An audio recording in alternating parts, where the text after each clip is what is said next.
buongiorno e ben ritrovati. Buona domenica 24 aprile a tutti voi telespettatori di Antenna 3. Anche oggi dunque la nostra prima edizione per raccontarvi cosa accade in Veneto.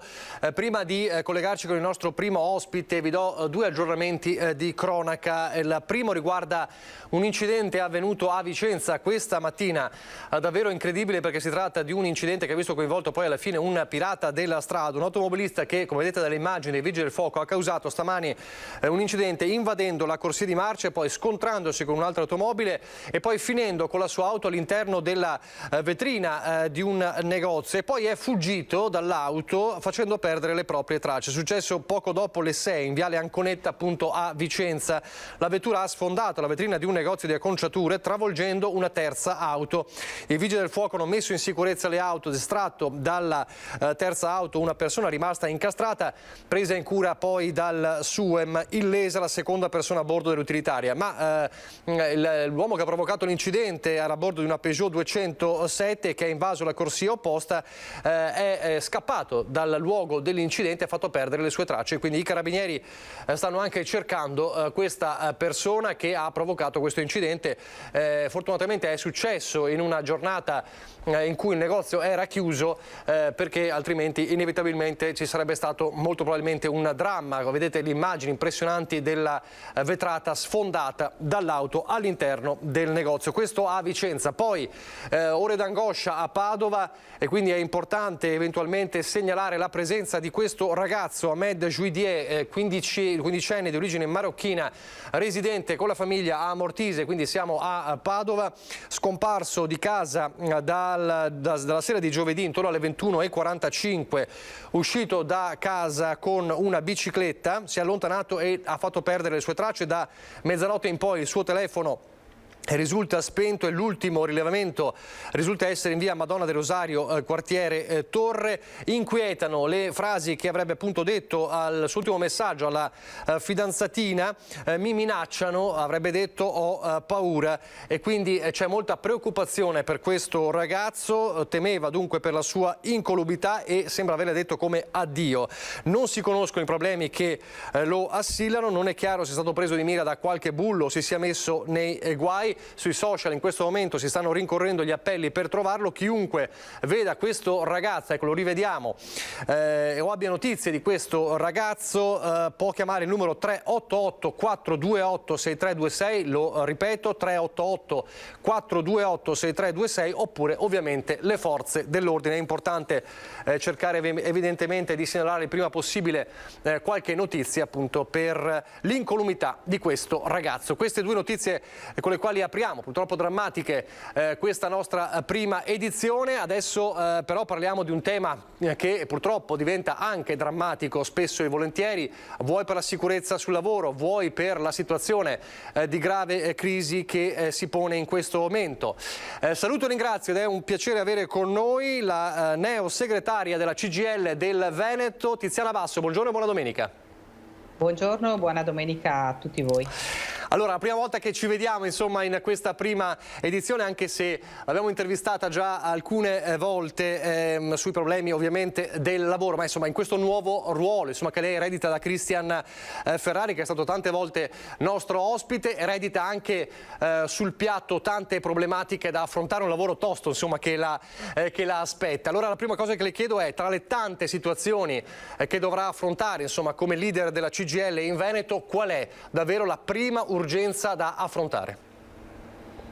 Allora, prima di tutto siamo tutti e tutte impegnati per la pace. Questo è un tema trasversale che attraversa la nostra organizzazione, siamo chiaramente impegnati su questo. Poi oggi l'urgenza è la condizione di vita che stanno affrontando i lavoratori e i pensionati a fronte degli aumenti importanti dell'energia, della benzina, ma proprio anche l'inflazione in generale, per cui il tema è l'impoverimento anche di chi lavora. E quindi su questo siamo impegnati, perché non possiamo affrontare la situazione attuale senza alcuni interventi di sostegno alle famiglie e alle persone, perché appunto si parla della perdita di una se non due mensilità, e quindi questo, il tema dei salari e delle pensioni, è un tema fondamentale proprio per la vita delle nostre persone. Senta, lei in questi giorni ha parlato anche di giovani, è una problematica che è riemersa, insomma riemerge puntualmente, soprattutto quando qualche imprenditore del settore, soprattutto in questo caso della ristorazione, lamenta la scarsità di lavoratori, la ricerca di lavoratori è sempre più difficile in quest'ambito. Ecco, lei ha detto delle parole forti, insomma non credo alla favola dei giovani che non vogliono lavorare. Sì, allora il tema è questo. Durante la pandemia si è visto che i lavoratori che lavoravano in questo settore, giovani e donne soprattutto, perché il tema riguarda anche le donne, si sono trovate senza lavoro, sono stati quelli che hanno pagato di più. Però in questo periodo hanno cercato anche altre occupazioni, quindi il tema è che questi si sono rioccupati da altre parti. Quindi questo è un primo tema, quindi c'è una difficoltà ad avere delle persone. Poi il tema è anche appunto una giusta retribuzione. Io credo che il settore del turismo, della ristorazione debba essere riqualificato, debba essere un settore che appunto ha la giusta retribuzione. Meccanismi come quelli del tirocinio, dei contratti a chiamata, dei contratti a part-time, sono meccanismi che non rispondono alla qualità che deve avere questo lavoro, quindi non c'è un tema dal mio punto di vista di rifiuto. I giovani sono pochi, questo è un dato di fatto, i dati anagrafici parlano chiaro, per prima cosa. Per seconda cosa appunto devono essere retribuiti in maniera corretta. Io credo che se l'offerta lavorativa sia congrua i giovani accettano. Chi tira in ballo il reddito di cittadinanza, lei cosa dice? Beh, basta guardare i dati della nostra regione. I giovani della nostra regione non prendono il reddito di cittadinanza, quindi stiamo parlando di temi che non corrispondono alla realtà, cioè non è un tema che possa essere affrontato in questo senso, dobbiamo affrontarlo in altro modo, dobbiamo appunto lavorare tutti quanti perché non torniamo a quelle dinamiche ante pandemia dei lavoretti. Questo non è un lavoretto, questo è un settore che deve avere e ha già, ma deve continuare ad avere persone qualificate, e dobbiamo anche tentare di destagionalizzare il turismo per dare un'offerta che non sia per pochi mesi, perché allora l'interesse diventa anche maggiore. Senta, un altro settore di cui lei si è occupata e continuerà ovviamente a occuparsi in quanto alla guida della CGIL del Veneto è quello della sicurezza sul lavoro. Purtroppo poi lo commentiamo sempre quando dobbiamo commentare delle tragedie, andrebbe commentato prima che accadano. Su questo fronte è cambiato qualcosa, è peggiorato qualcosa, è migliorato qualcosa? Allora, i dati dei primi mesi dell'anno per quanto riguarda le morti sul lavoro sono molto preoccupanti in Veneto. Noi abbiamo condiviso e sottoscriveremo a breve il rinnovo del piano strategico con la Regione Veneto. Io credo che su questo punto noi dobbiamo appunto accelerare l'intervento a partire dal rafforzamento degli SPISAL, ma poi anche ragionando appunto di prevenzione, a partire dalla formazione, dalla qualità della formazione e dall'efficacia della formazione. Questo è un punto fondamentale. Così come poi dobbiamo guardare i singoli settori, quindi approfondire. Noi abbiamo appunto concordato con la Regione la partenza di alcuni tavoli tematici che penso siano urgenti, perché appunto veramente il dato è preoccupante ed è tristissimo, come dice lei, parlare quando purtroppo succede l'episodio. Noi dobbiamo assolutamente cambiare passo rispetto al tema della prevenzione per ridurre, se non eliminare completamente gli infortuni a partire da quelli mortali.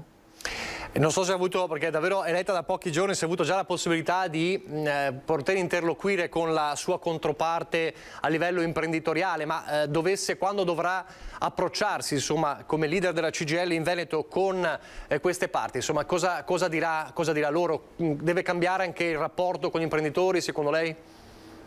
Allora, chiaramente la fase, che come dicevamo prima è una fase molto complessa e difficile, le controparti devono anche accettare la sfida, una sfida che non può essere una sfida, come abbiamo sentito, di abbassamento dei salari, invece deve essere una sfida che guarda all'innovazione, alla sostenibilità.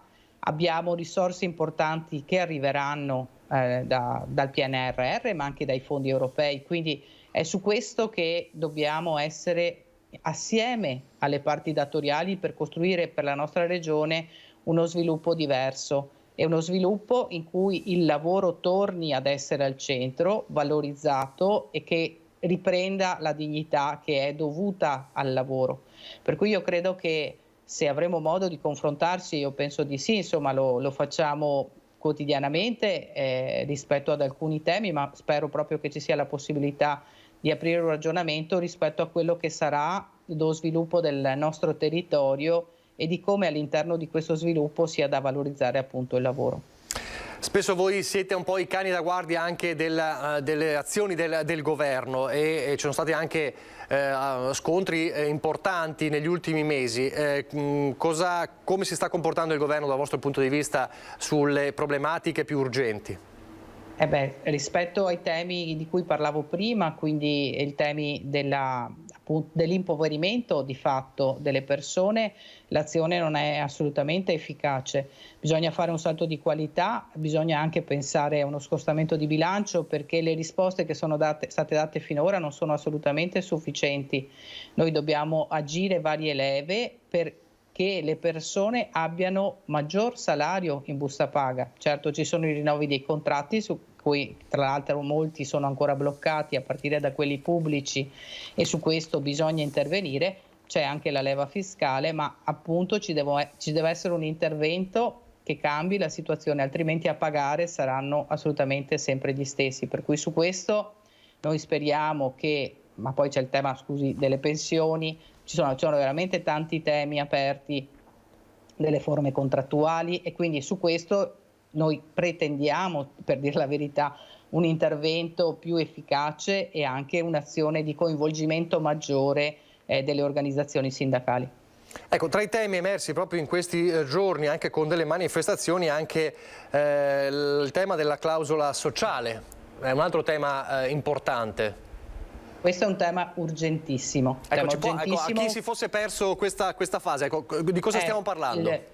Il rischio concreto è che nelle norme che riguardano l'applicazione negli appalti salti la clausola sociale. La clausola sociale era garanzia per i lavoratori nei passaggi degli appalti. È un punto fondamentale. Come CGIL del Veneto abbiamo scritto anche a Zaia e agli assessori competenti perché ci convochi, perché questo è un tema veramente essenziale. Il rischio concreto che appunto ci sia una perdita di posti di lavoro e una svalorizzazione tra l'altro appunto nei passaggi, quindi una mancata applicazione dei contratti collettivi nazionali è fortissimo. Chiediamo anche alla Regione Veneto un intervento diretto. Ci sono stati dei presidi davanti alle prefetture per sollecitare il governo, ma chiediamo anche alla Regione Veneto che intervenga assieme a noi su questo punto perché non passi la normativa con questa cancellazione, perché sarebbe veramente un ritorno indietro che non possiamo accettare e su questo ci mobiliteremo se sarà necessario. L'ultima cosa che le chiedo e poi la lascio andare, cos'è che la preoccupa di più? Allora, mi preoccupa di più il tema che appunto l'impoverimento crei tensione sociale, perché appunto le persone che si trovano in difficoltà sono sempre di più, anche nella nostra regione. Allora appunto il tema di intervenire rispetto alla condizione delle persone, provate a pensare anche nella nostra regione la condizione femminile per esempio. Allora intervenire su questi temi significa aumentare la coesione sociale e invece non intervenire significa creare un clima non positivo, mettere le persone veramente in difficoltà. Quindi io penso che dobbiamo essere veramente agire insieme per questi temi, su questi temi. Grazie davvero a Tiziana Basso, grazie per essere stata con noi, ci risentiremo più e più volte nel corso dei prossimi mesi perché sono tante sfide da affrontare. Grazie e buona domenica. Grazie a voi e grazie ai telespettatori. Grazie.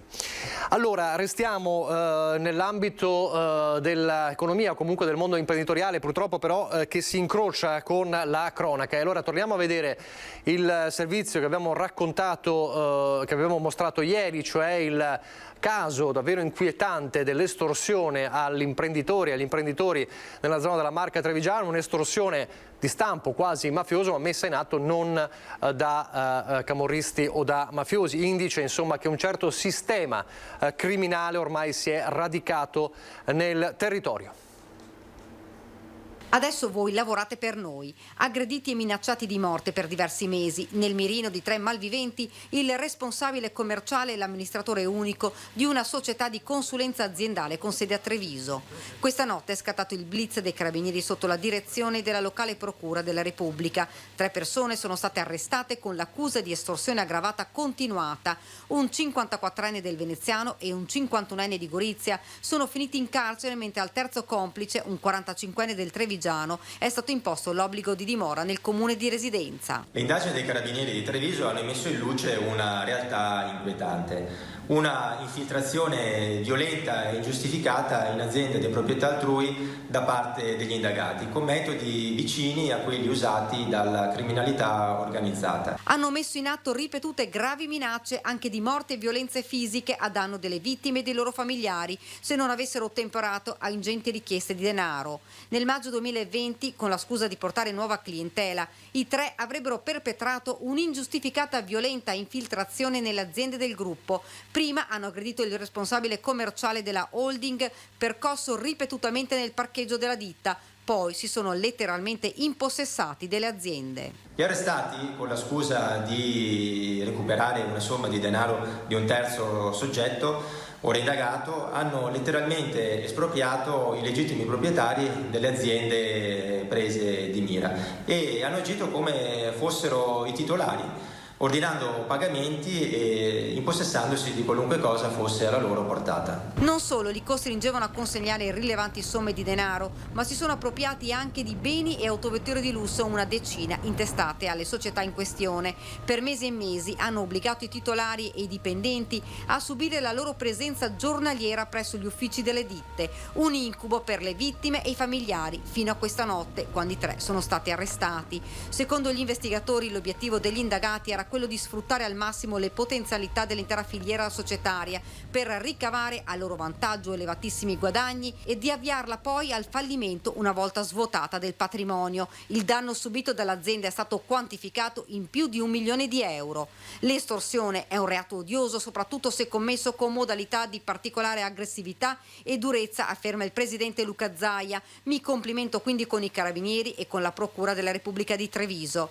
La vigilanza delle forze dell'ordine è la maggiore sicurezza per le nostre imprese, che mantengono così il successo competitivo di un territorio, ha commentato invece il presidente di Union Camere Veneto, Mario Pozza. Poi c'è l'evasione fiscale di contro che riguarda dunque gli imprenditori. Il Veneto è tra le regioni italiane con maggiore fedeltà fiscale, nonostante questo però i soldi non versati all'erario superano gli 8 miliardi e mezzo all'anno. Secondo l'ufficio studi della CGA di Mestre, in Veneto nel 2018, ultimo anno in cui i dati sono disponibili, sono stati evasi più di 8 miliardi e mezzo di euro. Significa che per ogni 100 euro di gettito versato all'erario da cittadini e imprese, quasi 13 sono rimasti nelle tasche degli evasori. Ma se 8 miliardi e mezzo di euro di evasione fiscale possono sembrare tanti, in Italia è la cifra più bassa d'evasione dopo Friuli Venezia Giulia, Trentino Alto Adige e Lombardia. Insomma, rispetto al resto del paese, il Veneto ha un'evasione fiscale di dimensioni piuttosto contenute, si potrebbe dire in linea con la media dei principali paesi europei. In Veneto l'evasione fiscale sfiora i 9 miliardi di euro all'anno. In termini assoluti è una cifra sicuramente importante, ma se rapportata al valore aggiunto regionale la dimensione è molto bassa, è molto contenuta. Il Veneto infatti è tra le realtà dove la fedeltà fiscale è la più elevata d'Italia. Secondo il DEF, nel 2022 lo Stato incasserà quasi 40 miliardi di imposte e contributi in più rispetto all'anno scorso. Di questi almeno 5 saranno versati dai veneti. Si tratta di un incremento riconducibile in parte all'aumento dell'inflazione, secondo le previsioni circa il 6%. Insomma, è in arrivo la tassa occulta dell'inflazione e per questo, secondo la CGA di Mestre, sarebbe auspicabile che il governo restituisse una parte di questo extragettito reintroducendo il fiscal drag. Per contrastare questa piaga sociale ed economica, oltre a intensificare l'attività di controllo e di contrasto nei confronti di chi evade, bisogna abbassare le tasse. Ad avvantaggiarsene sarebbe anche il fisco, che sicuramente incasserebbe di più. Insomma, bisogna pagare meno per pagare tutti. E poi la crisi energetica, i costi delle materie prime che stanno mettendo in ginocchio gli imprenditori, le imprese, anche ovviamente quelle del settore agroalimentare. Caro carburanti, lievitano le materie prime, l'intera filiera agroalimentare fa i conti con l'impennata dei prezzi che vanno dai costi dell'energia elettrica raddoppiata a quelli per l'alimentazione degli animali come mais e soia. Gli amministratori spingono la politica centrale a compiere scelte drastiche. L'Italia è indietro anni luce per quanto riguarda il settore energetico. Veniamo da 20 anni dove non è stato fatto assolutamente niente per il settore energetico in maniera di creare un'Italia indipendente. Siamo dipendenti da tutto e da tutti, quindi dobbiamo invertire completamente la rotta e facendo scelte drastiche. A stringere i denti nell'emergenza ci sono i produttori consorziati nel caseificio di Ponte di Barbarano, uno dei presidi economici di riferimento del Basso Vicentino. L'energia noi possiamo dire che a livello caseificio è aumentata di un 40%, a livello aziendale le nostre aziende socie di un 50%, senza calcolare il raddoppio del gasolio per i lavori agricoli che è passato dai 0,70 agli 1,50. La cooperativa è molto vicina alle aziende socie, ha aumentato in questo periodo l'acconto mensile del latte per sostenere le nostre aziende perché sono veramente in crisi. Le nostre aziende che danno la vita a tutti noi, voglio dire, hanno bisogno di sostegno. Alle problematiche dei rincari si aggiungono quelle legate alla burocrazia, rileva il presidente dello storico caseificio vicentino a 100 anni dalla sua fondazione. Soprattutto la sburocratizzazione del sistema, perché noi preferiamo lavorare di più un'ora in stalla che lavorare con la burocrazia. So benissimo che la burocrazia ci deve essere perché c'è la tracciabilità di sicurezza alimentare, però ci sta uccidendo. La crisi della guerra in Ucraina che mette alla prova tanti settori, anche quello del mobile trevigiano, economia ma anche posti di lavoro ovviamente che rimarranno soltanto puntando sulla qualità e la creatività. È il monito dall'alto dei suoi 80 anni di uno dei volti storici del settore del mobile nella Marca. Sentite. Sopravviverà. Non dimentichiamo che questo è un settore non ad alta tecnologia. Di conseguenza sopravviverà se c'è alta creatività e alta artigianalità. Il soggetto è il settore del mobile trevigiano. Il commento è da parte di uno storico imprenditore del settore con clienti solo all'estero.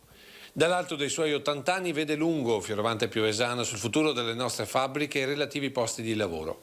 Ci accoglie nel cuore della sua azienda, il magazzino vendite. Per un'impresa come la nostra, che esporta il 100% e che ha una discreta fetta di fatturato nei paesi, in Russia, in Ucraina e in tutti i paesi russofoni, la guerra evidentemente ha e avrà le sue conseguenze. Un mercato che vale 3 milioni di euro e che solo per l'Ucraina ora è azzerato. Discorso diverso per il mercato russo e relative sanzioni. Certamente dipenderà molto dalla valuta e dipenderà da quanto l'uscita di tante aziende importanti multinazionali dal territorio russo inciderà sul livello di vita e quindi sull'occupazione russa.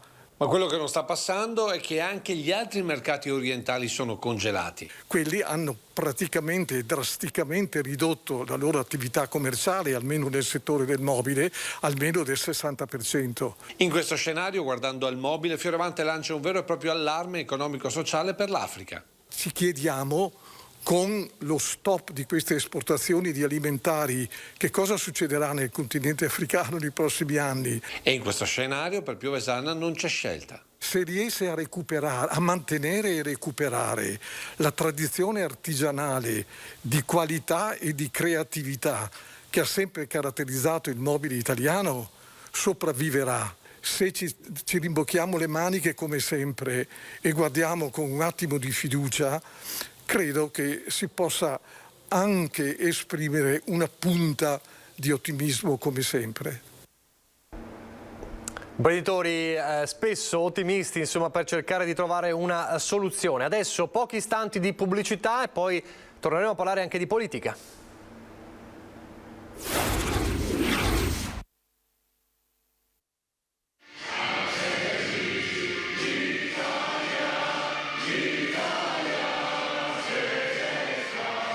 Noi siamo il centrodestra, continuiamo a presiedere il centrodestra, non abbiamo piani B, abbiamo un solo piano, quello di governare questa nazione, questi comuni, questa regione solo con il centrodestra. Serra le file del partito Luca De Carlo all'inizio di una campagna elettorale ancora da decifrare, con 86 comuni veneti al voto nell'Election Day del 12 giugno. Certo, rispetto alle precedenti tornate il peso specifico di Fratelli d'Italia è aumentato e ad accorgersene sono stati soprattutto gli alleati della Lega, con cui nell'ultimo periodo non sono mancate fibrillazioni. Un partito era abituato ad essere da solo, oggi vede che c'è una realtà che cresce, che però è una realtà che non vuole crescere a scapito della Lega, ma vorrebbe crescere a scapito dell'altra parte. Per noi gli avversari non sono certo la Lega, anzi con cui abbiamo ottimi rapporti, ma sono quelli che stanno nel campo del PD. A scapito di qualcuno della Lega che vorrebbe vederci divisi, noi a livello provinciale, a livello regionale, con i riferimenti nostri, Boff e Stefani, abbiamo rapporti assolutamente sereni. Stiamo costruendo in tutto il territorio alleanze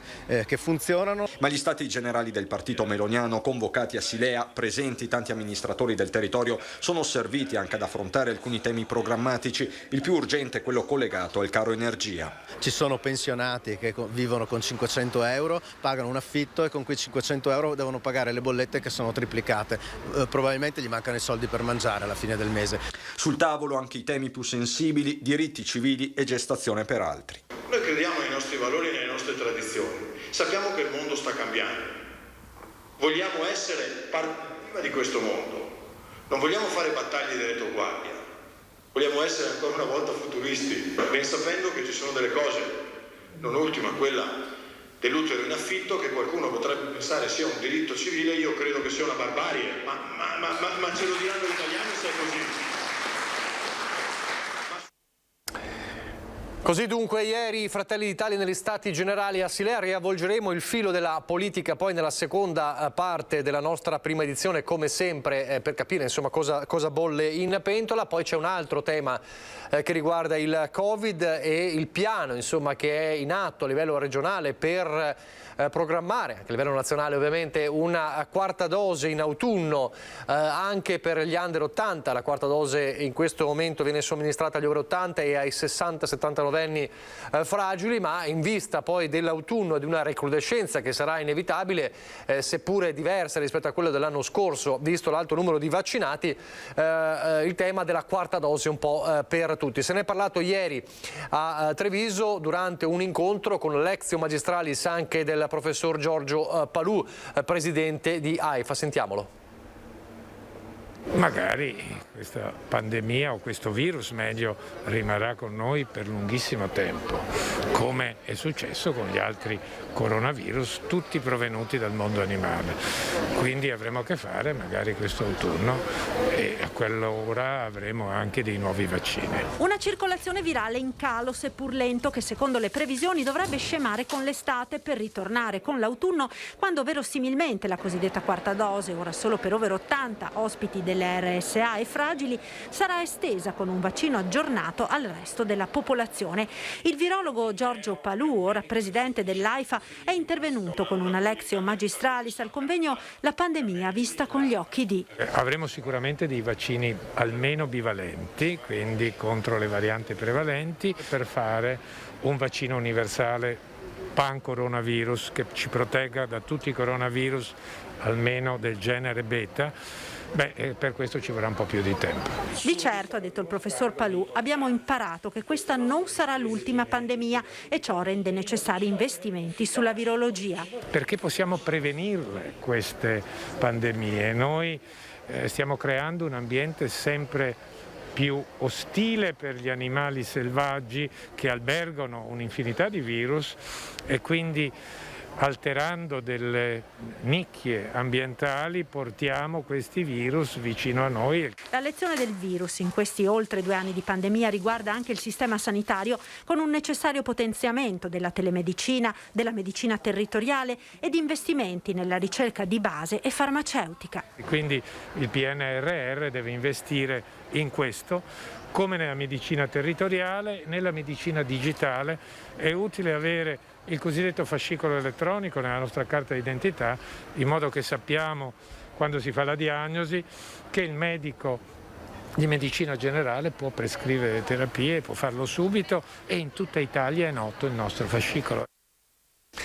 È stato un momento, quello di ieri, anche per ripercorrere 2 anni di pandemia, momenti anche toccanti con le testimonianze dei medici in prima linea.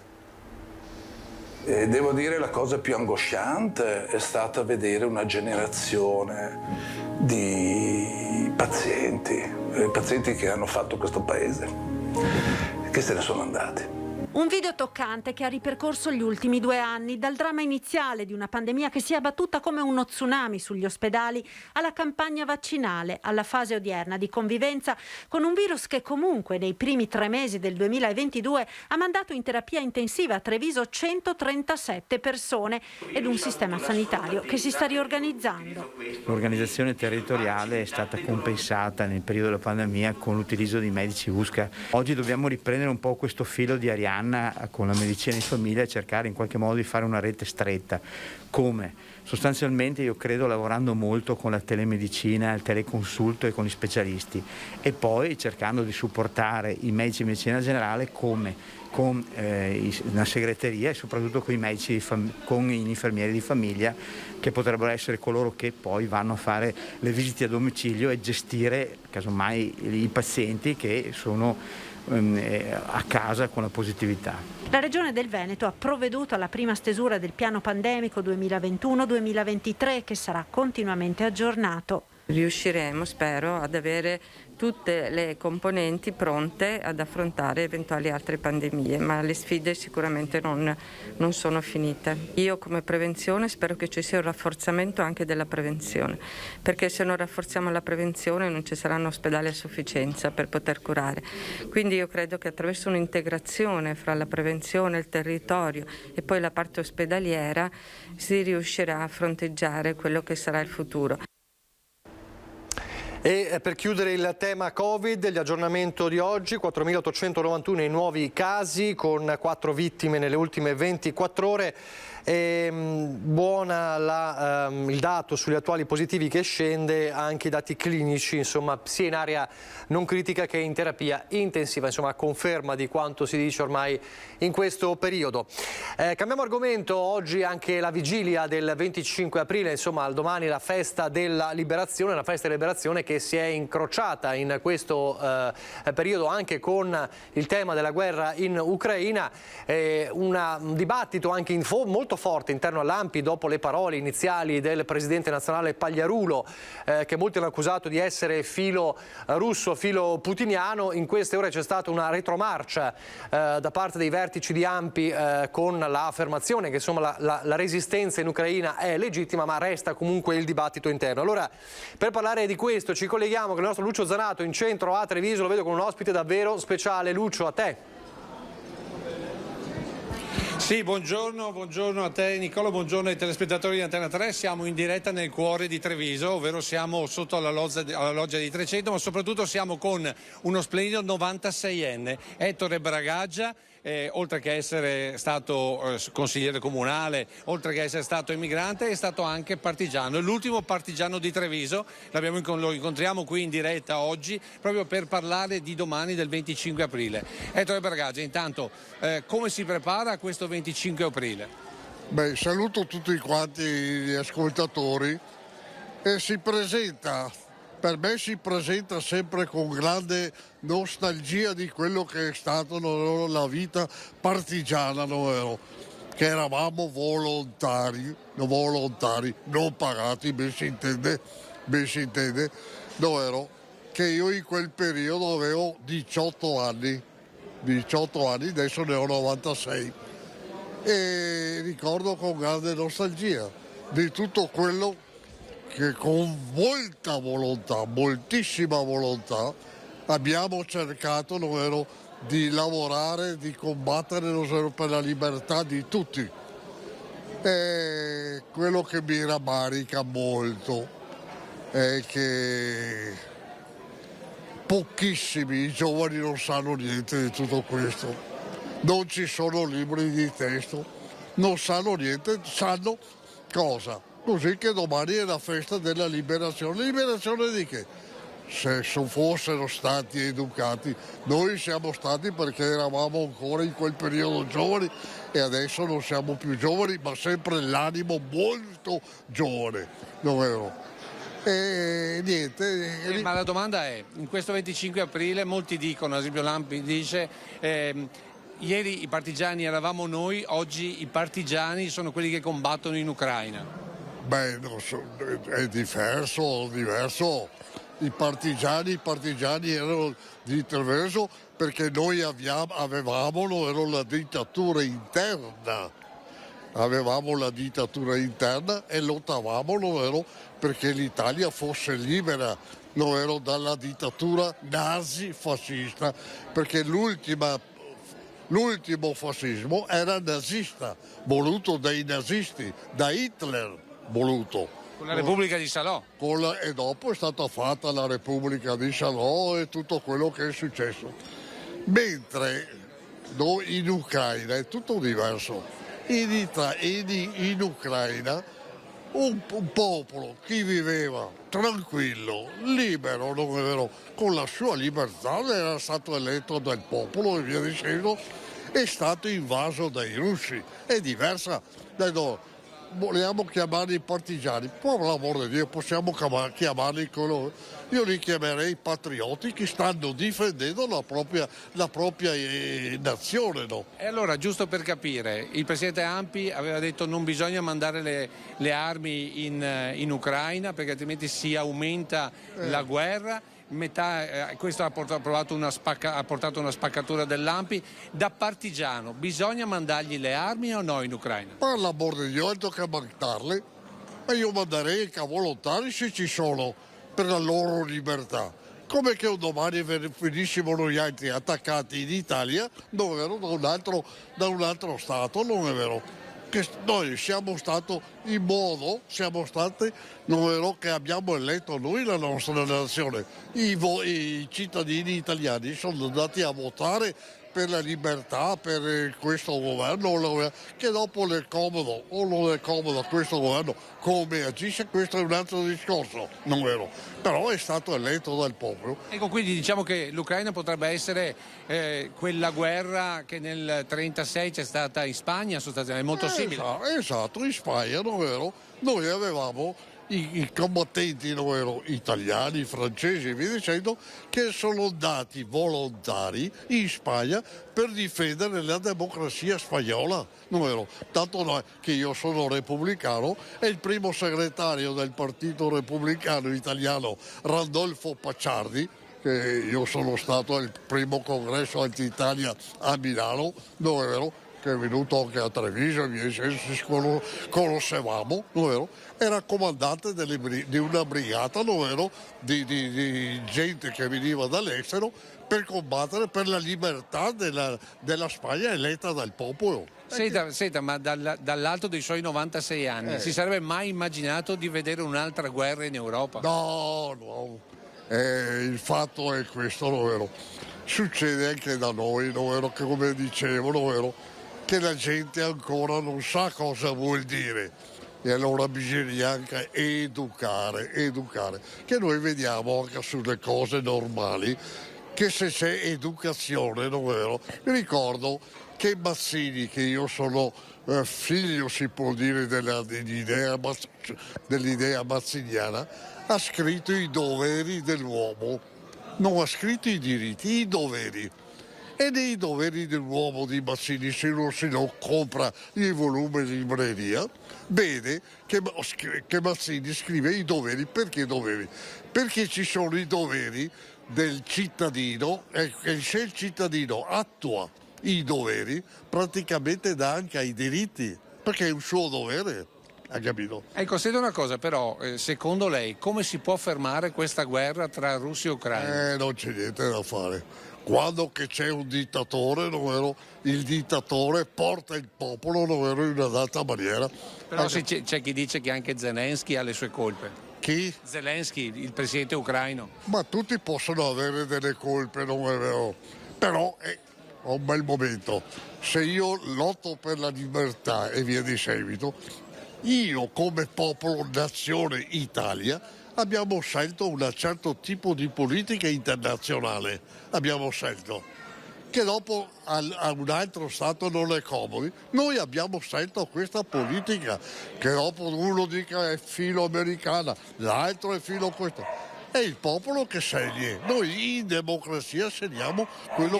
Quindi è l'autodeterminazione dei popoli che deve portare avanti l'umanità. Esatto, è lo stesso, mi ricordo, è cosa italiana, che mi ricordo che a suo tempo, quando che abbiamo fatto le regioni, dicevano quando abbiamo fatto le regioni non servono più le province, la provincia non serve più, ci sono i comuni, intercomuni e regione. Ma uno che ha il potere, prima di dare la libertà a un altro, ci si tiene, non è vero? Senta, ma allora, visto questo, come vede il fatto che abbiamo diminuito il numero di parlamentari alle prossime elezioni? Meno senatori, meno deputati, non è che sia meno democrazia? No, non c'è meno democrazia, anzi c'è più democrazia, per il fatto, non è vero, che non si può fare un partito, non è vero, che siamo in 5, uno di 5 viene eletto.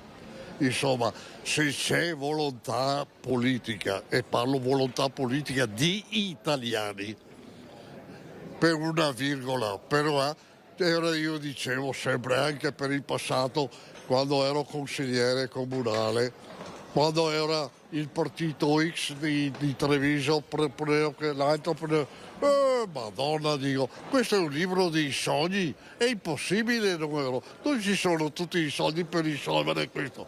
E allora c'è il partito X, Y e via di seguito, vediamo quali che sono le cose più essenziali. E allora se noi rappresentanti dei cittadini diciamo risolviamo questo problema in questo periodo, e fine di questo periodo, che può essere 1 anno o 2 anni, abbiamo risolto il problema. Quindi non tanta gente, ma gente che risolve i problemi. Che risolve il problema. Lucio, Senta, un'altra domanda, poi mi pare che devo... Sì, no, volevo fare una domanda al partigiano Bragato. Perché insomma, mi pare di capire, insomma, lui ha detto è giusto inviare le armi, dovremmo anche mandare qualcuno, insomma, a ripercorso, ha fatto il parallelismo con la guerra in Spagna, comunque è giusto mandare le armi.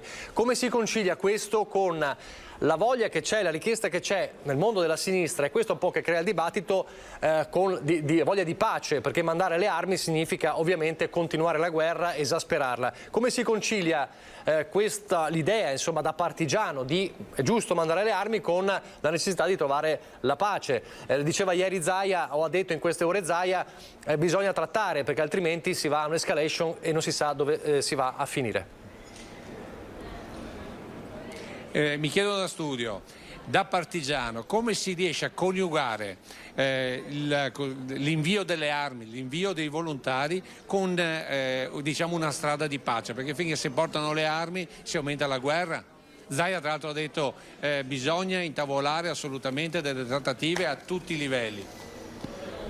Le trattative a tutti i livelli sono state portate avanti, ma se il dittatore attuale, che è Putin, non è vero, lui non gli interessa niente, lui non ha nessuna volontà di risolvere i problemi, perché quando che uccide buttando bombe e via di seguito delle persone che non hanno niente, non è vero, contro, perché sono giovani, forse bambini anche ha ucciso, non c'è niente da fare. Con quella persona non c'è niente da fare.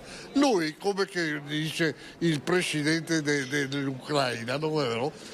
Lui deve risolvere il problema di abbattere l'Ucraina e dopo attacca tutti gli altri paesi, come che sta dimostrando, non è vero? Perché lui non interessa niente di mettersi d'accordo, perché se aveva la volontà di mettere avrebbe accettato ancora, no? Però lui deve vincere e deve dimostrare che lui è il padrone. Lucio, devo chiudere. Questo mette naturalmente in difficoltà un po' la sinistra. Sì, un attimo, un'ultima parola. Sì. Questo mette in difficoltà un po' la sinistra su questa situazione. Ma che metta pure in difficoltà la sinistra. A un bel momento devono ragionare con la mentalità di oggi, non con il partito, ma io sono di sinistra. Cosa vuol dire sinistra? Cosa vuol dire destra? È una bella domanda. Con questa domanda io ti restituisco la linea allo studio. Grazie anche allo straordinario Partigiano Bragato, lucidissimo e sempre molto preciso a 96 anni. Grazie a Lucio Zanato. Allora vedo già in collegamento, dovremmo avere già in collegamento i nostri ospiti, perché allora ripartiamo proprio da qui, dal 25 aprile. Insomma, non so se avete sentito anche le parole del partigiano Ettore Bragato. Saluto e ringrazio, buona domenica al senatore Luca De Carlo, buongiorno. Buongiorno a voi, grazie dell'invito. Fratelli d'Italia, coordinatore regionale, e Antonella Tocchetto del Partito Democratico, buongiorno. Buongiorno a voi. Allora, ripartiamo proprio da qui, visto che insomma abbiamo parlato con il partigiano Bragato. Il 25 aprile, diversamente dagli altri anni, insomma la polemica degli altri anni era sempre legata un po' destra, sinistra, ricordare, eccetera, eccetera. Quest'anno si è incrociata con il tema della guerra in Ucraina, con le posizioni, adesso c'è stata anche una marcia indietro, insomma, del presidente Pagliarulo, dell'ANPI, le visioni, insomma, un po' filoputiniane di cui era accusato, ma avete sentito insomma il partigiano, insomma l'ultimo partigiano trevigiano Bragato, che dice bisogna mandare le armi e non c'è niente da fare, e questo però mal si concilia col tentativo di cercare una soluzione di pace. Tocchetto, cosa dice lei? Allora, io conosco benissimo, mi sentite bene? Certo, sì.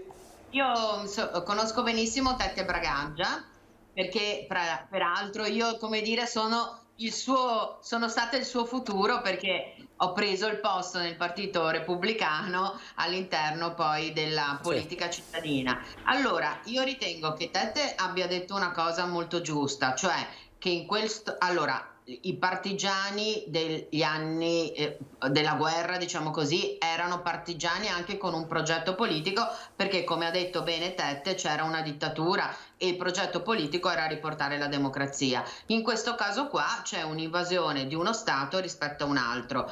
È brutto ovviamente pensare che nel 2022 ci siano in questo momento alle ore 12:50 bombardamenti e gente che sta morendo, quindi questa premessa è fondamentale, ma è anche vero che bisogna consentire a tutti di difendersi, e quindi seppur a malincuore, con il cuore che gronda, ovviamente nessuno di noi vorrebbe la guerra e vorrebbe invece in questo momento qua che ci fosse un tavolo serio di trattative e che si portasse la cessione della guerra. È inevitabile che sia giusto dare una mano ai soggetti più deboli, quindi in questo momento qua l'Ucraina, che sta difendendosi in maniera molto seria, anzi mettendo anche in difficoltà la Russia, perché Putin non si aspettava un'azione di questo genere, hanno bisogno di un aiuto anche dal punto di vista delle proprie difese, quindi un aiuto militare, per cui io sono contro le guerre, ma in questo momento qua ritengo che il primo ministro Draghi abbia, come dire, fatto bene, come altri paesi europei, a dare una mano all'Ucraina, seppur, ripeto, bisognerebbe trovare una modalità di trattativa politica per chiudere immediatamente questa guerra terribile. De Carlo. Insomma, io credo che lo diciamo sempre, l'abbiamo ribadito in ogni contesto. L'Europa sta perdendo una grandissima occasione di essere un mediatore serio e credibile in una questione talmente vicina ai nostri confini che meriterebbe sicuramente un'attenzione diversa. Ciò non toglie però che se una nazione decide nel 2022, non nel 1922, ma di invadere un'altra nazione, è evidente che non possiamo mandare a quella nazione invasa dei fiori da mettere nei loro cannoni. Dobbiamo mandare le armi, e questo è brutto da dirsi, ma una nazione attaccata non è che può difendersi con gli archi, con i bastoni o con le frecce e i sassi nei confronti di una potenza mondiale come l'armata ancora, ahimè, rossa, che invade uno Stato sovrano. Per cui trovo che siano veramente polemiche stucche. Tra l'altro sono gli stessi che magari facevano apologia delle armi libere in Italia o negli Stati Uniti e che magari adesso, quando invece le armi si scopre che servono sul serio per difendere la libertà dei popoli e un modo di vita, quello dell'Occidente, adesso fanno mille distinguo. Anch'io sono convinto che i soldi debbano essere utilizzati per le bollette, per sostenere le aziende, per dare una mano a chi non ce la fa. Però ricordo che oggi ci sono persone che, ha citato bene l'attacchetto a questo orario, sono sotto le bombe. E quindi io non credo che a chi viene attaccato con le bombe si possano dare fiori da mettere nei cannoni. Tocchetto, questo però è un tema che sta un po', come dire, dividendo la sinistra, perché c'è questa voglia di pace, insomma, insita, no? C'è stata anche questa polemica in questi giorni sul manifesto della Marcia per la Pace di Assisi, con quel manifesto che peraltro riprendeva un manifesto del 99 della guerra in Kosovo, che in qualche modo equipara, no? Russia-Ucraina, il motto è fermatevi, ma chi ha alimentato questa polemica e ha attaccato questo manifesto ha detto non sono la stessa cosa, Ucraina e Russia, abbiamo una nazione invasa e una nazione che ha invaso. Ecco, il problema è questo, cioè come si fa a raggiungere una pace se poi si inviano le armi? Allora, anch'io oggi avrei tanto voluto essere ad Assisi, devo dire la verità, e avrei fatto volentieri la pace, non potevo andarci per altre questioni.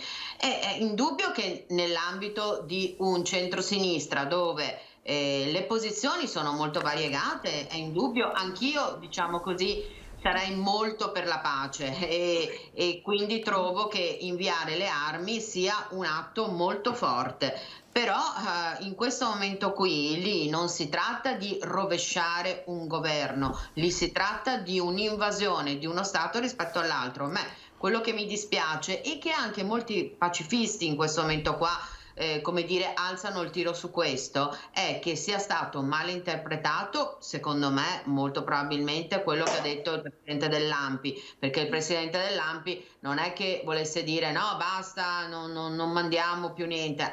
Oggi ha anche rettificato la propria posizione. Si tratta però di capire che c'è una grossa fetta nell'ambito del centrosinistra che veramente non vuole la guerra. Se vogliamo, da questo punto di vista, anche lo stesso Papa, da alcune persone, da alcuni anche gruppi politici è stato criticato perché non è così forte nell'accelerazione del cessate, però anche lui può arrivare fino ad un limite. Il fatto è che quello che sconvolge di tutta questa vicenda è che non ci sia un tavolo politico così forte da poter porre fine alla questione della guerra. E quindi indubbiamente per chi è nell'ambito, diciamo così, di partiti anche di sinistra che sono da sempre stati contro la guerra e per la pace, la difficoltà di accettare l'armamento di una nazione, quindi di una popolazione che in questo momento qua ha subito un'invasione, diventa difficile da digerire. Ripeto, quello che sarebbe giustissimo e bisognerebbe tentare di trovare in tutti i modi come dire, dall'Europa anche a livello mondiale, è che l'Europa e quindi le due parti belligeranti riuscissero a sedersi ad un tavolo in maniera veramente molto forte e trovare una soluzione politica. Ma questo purtroppo, lo si legge anche dai giornali, è una situazione molto lontana, perché lo stesso Putin ha detto che lui non vuole trattare. E quindi non rimane altro che aiutarli nella difesa, cioè quando uno vive a Mariupol e gli hanno distrutto la città, non è che può andare fuori con la bandierina bianca, cioè deve anche trovare una soluzione di difesa. E lo stesso Zelensky ieri nella conferenza stampa nella metropolitana è stato molto chiaro: noi non ci arrenderemo, possiamo criticarlo finché vogliamo, ma se il capo di uno Stato non si arrende e ha con sé una parte della popolazione che non si arrende, l'unica cosa che si può fare è aiutarli. De Carlo, cambierebbe qualcosa secondo lei con una Le Pen al governo in Francia?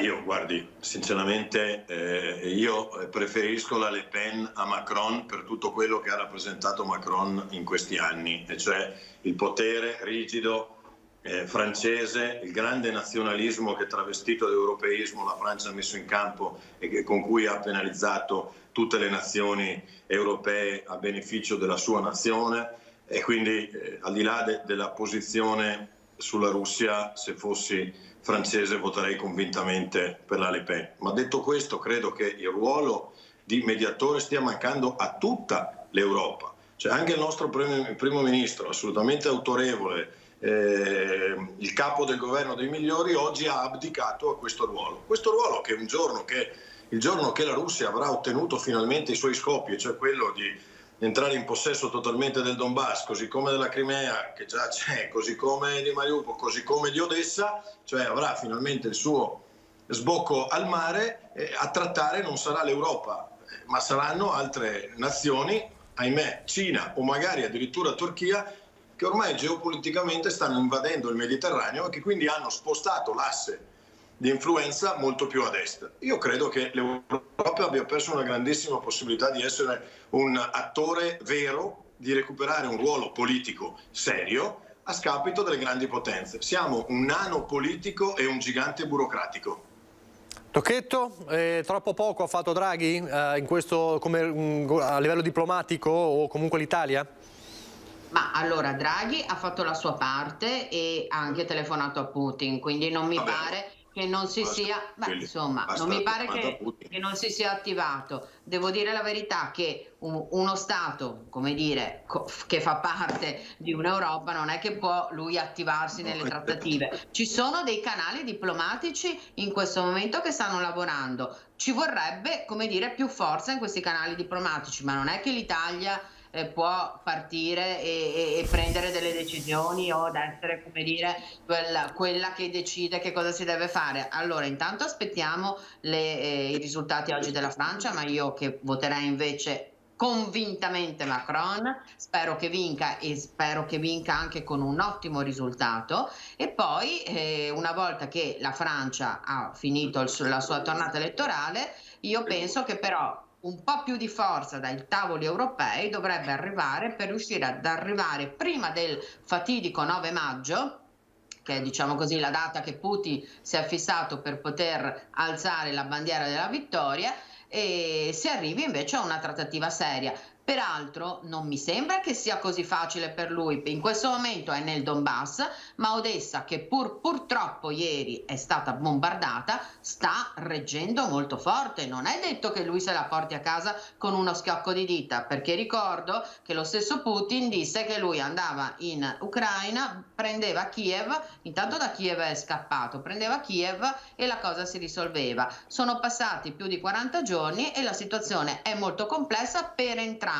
Quindi vuol dire che non c'è una forza più forte dell'altra. Allora, se vogliamo che venga il cessate il fuoco, e ripeto, non credo che per lui sia così facile prendere Odessa, bisogna che i canali diplomatici seri attivino una trattativa molto seria che non vede come prioritari Macron piuttosto che Draghi, ma che vede proprio dei canali diplomatici che lavorino su questo. E io mi auguro che, passate le elezioni francesi, lo stesso Macron, che insomma ha un ruolo importante in Europa, si attivi al più presto per ottenere questo canale diplomatico che possa in qualche modo sedere i due protagonisti al tavolo e trovare una soluzione politica. Nel frattempo, leggiamo dal Corriere della Sera, Mosca ha avvisato Roma che 11 combattenti di professione italiani sarebbero caduti in territorio ucraino mentre partecipavano a operazioni militari contro le forze armate della Federazione Russa. I foreign fighters avrebbero fatto parte di un'unità di 60 mercenari connazionali che si sarebbero schierati a fianco della resistenza di Kiev nel corso del conflitto. 10 di loro sarebbero rientrati in patria, mentre gli altri sarebbero ancora in Ucraina insieme a diverse migliaia di cittadini stranieri in armi. Non si conoscono né l'identità dei deceduti né la localizzazione località dove avrebbero perso la vita in combattimento. Non si può essere, rileva il Corriere, nemmeno certi dell'attendibilità della notizia, visto che alle autorità di Roma formalmente non risultano queste presenze nelle zone di guerra. Allora, pochi istanti di pubblicità, poi lasceremo il tema della guerra, torneremo un po' sul nostro territorio per parlare di politica, ma anche di Veneto Banca. Allora, pochi istanti di pubblicità.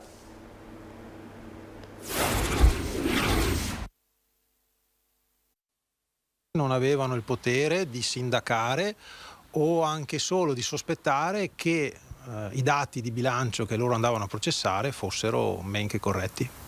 Che è questo sostanzialmente lo snodo principale dell'accusa. La parola dopo le parti civili e il pubblico ministero è passata alla difesa nell'udienza preliminare per il processo bis di Veneto Banca, quello che vede sul banco degli accusati per associazione a delinquere finalizzata alla truffa 5 ex figure apicali, tra le quali l'ex numero 1 Vincenzo Consoli, la cui posizione però sarà presa in considerazione sabato prossimo. A rendere spontanee dichiarazioni mattinate in tribunale a Treviso è stato Renato Merlo, ex responsabile della direzione centrale pianificazione e controllo dell'Istituto di Montebelluna. Ha spiegato che lui dal 2012 si occupava delle banche estere sostanzialmente, quindi il suo ruolo nella pianificazione era solo formale, d'altronde il dottor Kais è stato coinvolto proprio perché era sostanzialmente subentrato a lui, ha spiegato quindi che la sua attenzione era spostata verso le banche estere fin dal 2012, ha spiegato come purtroppo lui per primo ha perso tutti i suoi risparmi e che credeva nel valore delle azioni tanto quanto gli altri. Accanto a Merlo sotto accusa ci sono il suo successore Giuseppe Kais, l'ex condirettore generale e responsabile dell'area commerciale Mosè Fagiani e l'ex direttore del settore Capital Management Andrea Zanatta, posizioni minori rispetto a quelle di Consoli, sottolineano i rispettivi legali per i quali sarebbe imminente se non addirittura già scattata la prescrizione. Noi non puntiamo alla prescrizione, ma che sia maturata è evidente. Questo è un processo che non può andare da nessuna parte e quindi è evidente che il giudice terrà conto anche della prescrizione. Argomento che i tanti truffati del crack Veneto Banca ben conoscono. Il giudice vediamo che sta facendo di tutto per cercare di portare avanti il più velocemente possibile il procedimento e speriamo che per la posizione chiaramente delle parti civili che si riesca ad arrivare a una sentenza di primo grado prima che espiri il termine prescrizionale. Adesso è arrivato il collo di bottiglia, già prima la crisi era rilevante, adesso è diventata patologica. Allora, Tocchetto, vorrei fare un veloce passaggio con lei che è con De Carlo su questa vicenda perché testimonia ancora una volta della macchina della giustizia che va a rilento per una cronica assenza e un allarme che è stato lanciato più volte dalla Procura e dal Tribunale di Treviso. Lei, donna di legge, che effetto fa vedere un processo che potrebbe saltare per aria a causa della prescrizione con tanti cittadini truffati che restano così a bocca asciutta? Allora, provo un grande dolore, lo dico sinceramente perché, anzi, grazie a voi che mi consentite spesso di venire in televisione, io lancio sempre il grido d'allarme sulla giustizia perché, prima cosa, mi dispiace molto per le persone truffate, ma il rischio di prescrizione è lì e ovviamente siccome è comunque una possibilità che il nostro codice di procedura penale prevede, pertanto l'applicazione della legge va come dire messa in conto. Devo dire anche di più, a prescindere dalla questione di Veneto Banca, che è una questione di un processo molto complesso e veramente mi auguro che il dottor Bortoli e tanti altri giudici che ci sono a Treviso facciano nel più breve tempo possibile per tutelare ovviamente le persone che hanno perso tantissimi soldi, perché consideriamo che ci sono dei pensionati che hanno perso 30-40 mila euro, una loro piccola liquidazione che per loro è come fossero milioni di euro perché avevano solo quelli. Detto questo, vi dico di più, il Tribunale di Treviso dal punto di vista penale è bloccato da 1 anno e mezzo perché ci sono solo ed esclusivamente i processi che riguardano Veneto Banca, ci sono ovviamente le direttissime, tutto il resto, querele anche, ripeto così, relative magari anche a questioni di diritto di famiglia, non vengono neanche prese in considerazione perché non c'è il personale. Il grido di dolore è fortissimo, noi non abbiamo bisogno solo di di personale ausiliario. Adesso ne sono arrivati 35 persone nuove grazie all'ufficio del processo, ma noi avremo bisogno tra civile e penale almeno di 15 giudici. 15 giudici sono sotto organico dal civile al penale. Più di urlarlo non sappiamo cosa fare, perché poi anche noi, anch'io poi nel mio piccolo, devo dire ai clienti che c'è il rinvio di udenza al 2024, sentite bene, 24, e il cliente spesso dice avvocato, magari lei non è bravo, non è colpa nostra, i rinvii sono al fine 2023, inizio 2024. Vedete voi, più di urlarlo veramente non sappiamo più cosa dire noi come ordine professionale e avvocati che lavorano sia a Treviso, perché Venezia è ancora peggio. De Carlo. Questo è un problema annoso, si è acuito con la pandemia, ma insomma la pandemia qui c'entra ben poco, insomma, o comunque l'ha aggravato. Però davvero c'è, tra le tante emergenze, spesso non si sottolinea abbastanza questa, perché poi cause che riguardano anche, come diceva Tocchetto, non solo il penale, ma anche cause civili che riguardano aziende, cioè è un sistema davvero un circolo vizioso terribile. Beh, diciamo che questo non aiuta neanche gli investimenti dall'estero, certo. Perché non c'è certezza della pena, nemmeno in quanto tempo uno viene dichiarato colpevole o meno, e quindi anche questo allontana. Credo che faccia parte di quella grande ristrutturazione della magistratura che deve essere fatta, perché è innegabile che ci siano processi che hanno iter molto più veloci e processi che purtroppo invece finiscono in prescrizione. Per quello che riguarda questo processo in particolare, oltre il danno la beffa, perché oltre il danno di aver ricevuto ristori non congrui rispetto alle perdite che hanno avuto tanti cittadini che si sono fidati della Banca dei Veneti, perché ricordo a tutti che tanti cittadini veneti si sono fidati, hanno dato i loro risparmi a questa banca perché sentivano come la propria banca, cioè quella gestita dai veneti per i veneti, e poi sono rimasti drammaticamente fregati. Adesso a questo aggiungono anche che le responsabilità per la fregatura che hanno preso non troveranno nemmeno una responsabilità. Direi insomma, se questo è un esempio di ampia autonomia, credo che dovremmo starne ben attento anche quando facciamo altri ragionamenti. Poi torniamo sull'autonomia. Allora andiamo sulla politica, abbiamo l'ultimo quarto d'ora. Ieri abbiamo visto anche prima il servizio di Christian Arboit sugli stati generali a Silea di Fratelli d'Italia. Insomma, emerge un partito insomma, che vuole essere protagonista alle elezioni ovviamente nazionali e anche a partire da queste elezioni amministrative. Insomma, abbiamo letto anche delle frecciate insomma, alla Lega. Io so che lei in quanto coordinatore regionale è molto ecumenico, però insomma le frecciatine alla Lega sono partite. C'è qualcuno nella Lega che ci vorrebbe divisi o comunque isolati? Che bolle in pentola? Insomma, io, come ha ben anticipato, sono il più democristiano del mio partito. Scritto oggi sul giornale, leggo che oggi c'è scritto sul giornale che io sarei il più democristiano. Pensate come sono gli altri, insomma, se io sono il più democristiano.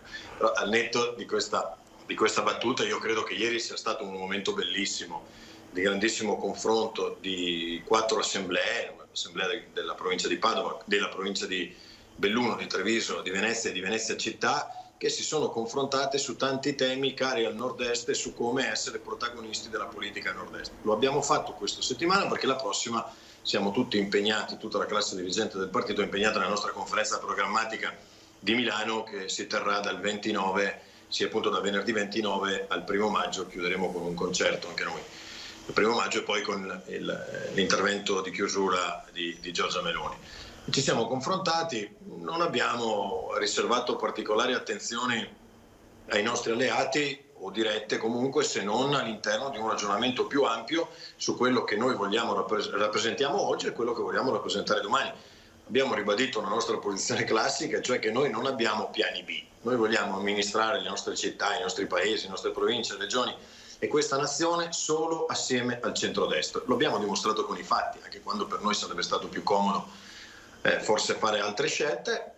Non abbiamo piani B, il nostro perimetro è solo quello, auspichiamo che anche i nostri alleati, che dopo un periodo così di smarrimento e di grande ammucchiata capiscano l'importanza di un centrodestra unito, che tra l'altro è maggioritario in questa nazione, e quindi crediamo che si possa ricostruire attorno a Fratelli d'Italia, che oggi i sondaggi danno come primo partito nazionale, quel centrodestra pronto a governare i prossimi 5 anni.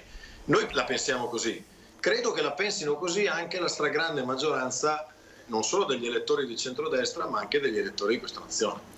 Senta, all'interno del centrodestra, ma inevitabilmente con rapporti di forza cambiati, insomma già questo si diceva dopo le ultime amministrative, almeno qua in Veneto, insomma è chiaro che quando si arriverà al dunque i rapporti di forza dovranno essere diversi dal vostro punto di vista? Io non metterei la politica su una questione di forza, la politica è sempre una questione di equilibrio, di accordo e di condivisione di progetti. Laddove avremo noi candidati spendibili, mi pare normale che se il candidato spendibile migliore è nostro, parlo dei territori naturalmente, anche gli amici alleati possono convergere sui nostri candidati, come noi abbiamo fatto in contesti quando noi non eravamo così forti da esprimere candidati validi. Io, guardi, l'ho detto anche ieri, l'hanno anche riportato qualche stampa, anche il vostro servizio. Il nostro avversario, perché io di nemici non parlo mai, è quello che gioca nell'altro campo. È inutile dividersi o andare a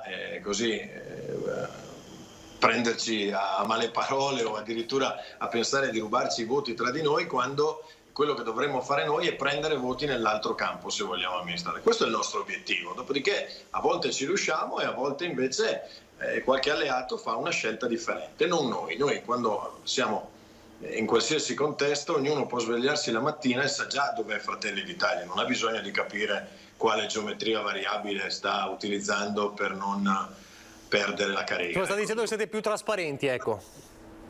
Sì, io anche, ma dopo aver perso 20 kg mi sento molto più trasparente. Senta, Tocchetto, allora, De Carlo parla dello smarrimento della Lega in questo periodo e credo e immagino che l'auspicio anche del Partito Democratico sia alle prossime elezioni di non avere più la Lega come alleato di governo, insomma questa era una situazione particolare. Che significato è però dal punto di vista del PD vedere un Fratelli d'Italia primo partito, insomma stando ai sondaggi? Perché Fratelli d'Italia secondo lei è primo partito in questo momento in Italia? Beh, allora intanto ce la giochiamo molto spesso perché alterniamo le settimane, in alcune settimane siamo noi primo partito come Partito Democratico, per cui è un gioco a settimana, ma allora è un affare all'interno del centrodestra. Ovviamente le coalizioni non sono facili per nessuno, come dire, potrei fare una battuta, ho anche piacere che succeda anche dall'altra parte, perché anche noi spesso all'interno del centro-sinistra abbiamo avuto le nostre difficoltà. Indubbiamente lo scontro tra Salvini e Meloni è abbastanza forte, perché per quello che riguarda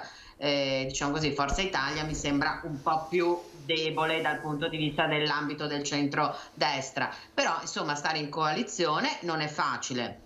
Ne sappiamo ben qualcosa anche noi, nel senso che anche dopo aver subito alcune scissioni, la parte per esempio che è andata via con Renzi indubbiamente a volte fa l'occhiolino ad un centro che, come dire, non esiste, non c'è in questo momento e probabilmente sarà difficile che si possa costruire per le elezioni del 2023. Però comunque all'interno della loro compagine indubbiamente c'è la parte salviniana che vorrebbe essere molto più forte, la parte di Meloni che vorrebbe essere molto più forte e indubbiamente insomma il tempo passa e come dire, le elezioni del 2023 sono quasi alle porte, soprattutto le elezioni nazionali.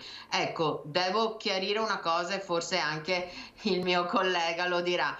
In questi giorni in cui si stanno discutendo le elezioni locali, che sono tutta un'altra partita, in alcuni casi ci sono ad esempio dei soggetti che sono molto forti nella realtà locale che fanno delle grandi rassemblement, come si dice, no? E quindi ad esempio prendo il caso di Casale, dove all'interno sarà un grosso listone che va dal Partito Democratico a Fratelli d'Italia. Questo a volte può un po' sconcertare l'elettorato, però Biotti è sicuramente stato un vice sindaco molto conosciuto e quindi ovviamente è un personaggio su Casale sul Sile. Ecco, diciamo anche, facciamo questa precisazione, che mi sembra giusto farlo, che quello che riguardano le dinamiche del centrodestra e centrosinistra a livello nazionale nelle grandi città è una partita. A livello locale spesso ci sono queste liste civiche dove prendono dentro un po' tutti, ma l'obiettivo è quello di amministrare un piccolo territorio e a volte insomma le proprie appartenenze politiche vengono, come dire, messe dietro le spalle. Lo dico perché qualcuno si scandalizza, ma a volte invece se si hanno dei buoni amministratori e se si riesce a fare una buona lista civica,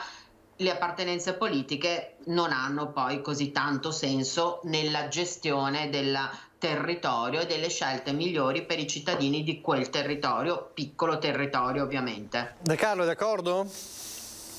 Sì, esistono realtà locali dove naturalmente i partiti incidono meno proprio per la grandezza dei contesti, e dove magari anche i rapporti personali sono molto più incidenti dei partiti, e quindi si creano delle coalizioni che sono solamente locali e che sono espressione più della personalità degli eletti, dei candidati, che delle vocazioni dei partiti. Insomma, questo è naturale soprattutto nei comuni più piccoli. Insomma, i comuni più grandi invece un po' di in qualche maniera così di ordine anche sotto il profilo di chi sta con chi è auspicabile. Io credo che sia una parte di elettorato del centrodestra che sia un po' frastornato dal vedere il centrodestra al governo assieme una parte di centrodestra al governo insieme a PD e 5 Stelle e una parte all'opposizione, poi vedere gli stessi partiti in coalizione a governare la regione, poi magari in tante province insieme in un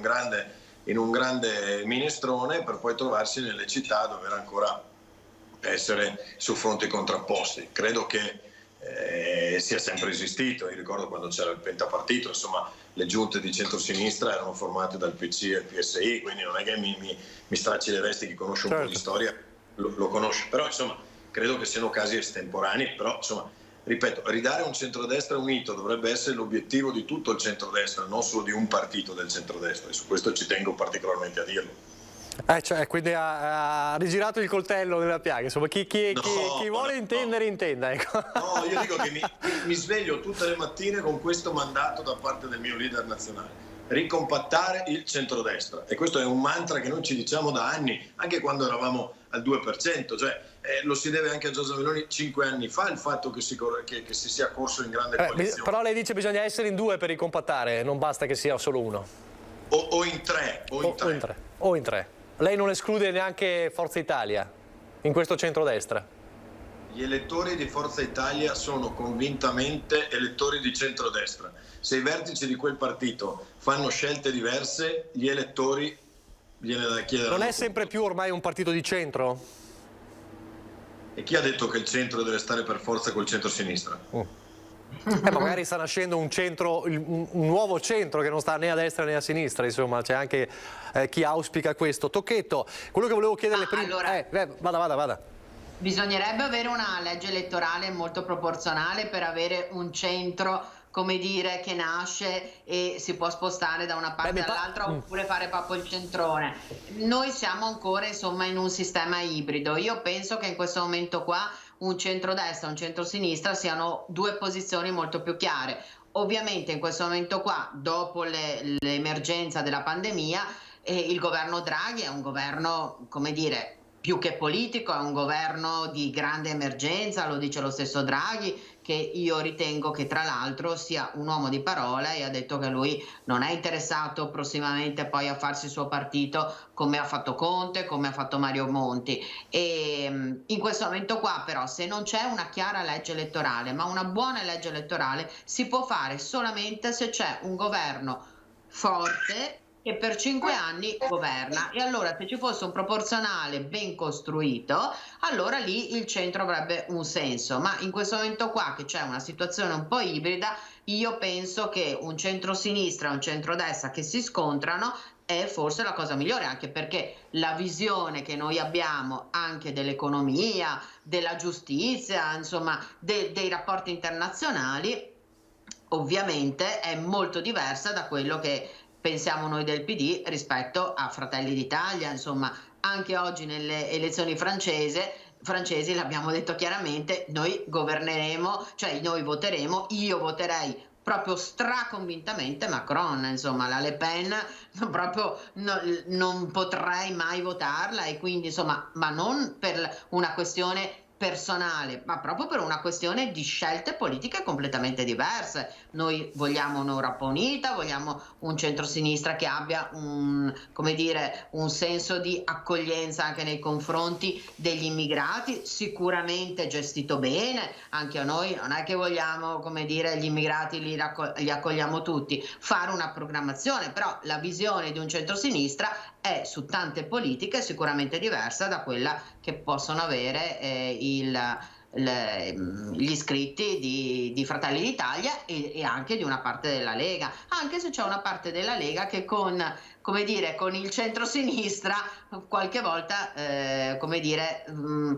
proprio perché sono più centristi, stringe l'occhiolino, e questo insomma a volte mi fa pensare. Sicuramente Salvini è molto diverso da Giorgetti, e anche all'interno della Lega, che è diventato comunque un partito abbastanza importante, e le contraddizioni interne non sono facili da gestire, la dico così, ma insomma penso che sia stato chiaro il mio pensiero. De Carlo, chiudiamo con lei. Insomma, Tocchetto dice meglio comunque con la legge elettorale attuale, anche se sarebbe meglio una nuova legge elettorale, i due blocchi contrapposti classici rispetto a una terza via come era nel passato.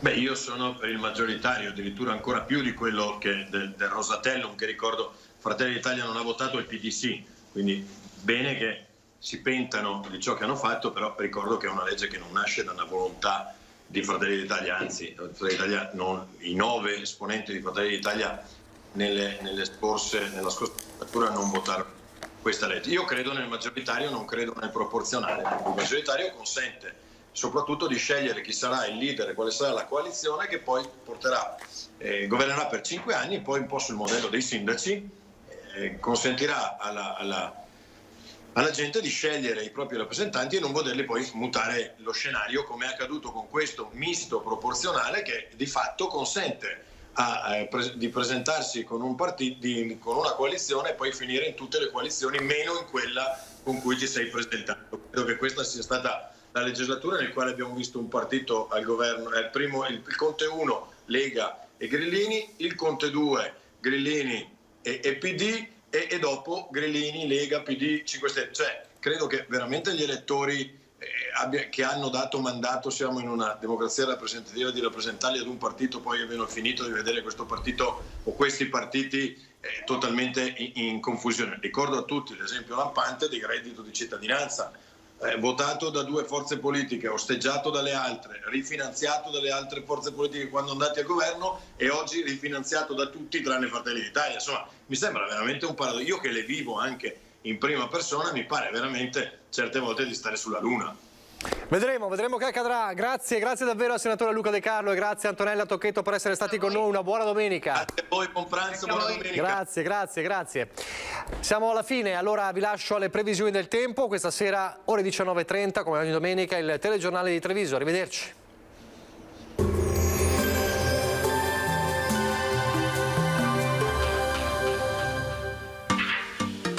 Tremonti, attrezzature e materiale per saldatura professionale a Montebelluna. Benvenuti al meteo. Un vortice mediterraneo transita sull'Italia. Domenica 24 aprile sarà una giornata alquanto instabile. Vediamo insieme il dettaglio. Sul Veneto condizioni di tempo variabile, nel corso della mattinata nuvolosità irregolare con comparsa di schiarite e precipitazioni da sparse a locali. Nel pomeriggio probabile ripresa di rovesci o temporali meno frequenti, tuttavia sulla costa. Diradamento delle precipitazioni a fine giornata. Temperature in nuovo e leggero calo, minime tra 7 e 11 gradi, massime comprese invece tra i 13 e i 16 gradi all'incirca. Spostiamoci ora sul Friuli Venezia Giulia, cielo in prevalenza coperto con piogge abbondanti ma intermittenti. Soffierà vento in prevalenza da sud moderato. Temperature minime sui 9-11 gradi, massime sui 15-16 gradi. Infine diamo uno sguardo alla situazione del Trentino Alto Adige, dove prevarranno anche qui le nubi, temporali sparsi e localmente saranno anche intensi. Temperature minime intorno ai 6-8 gradi, massime sui 17 gradi all'incirca. Dal meteo di Antena 3 per ora è tutto, arrivederci.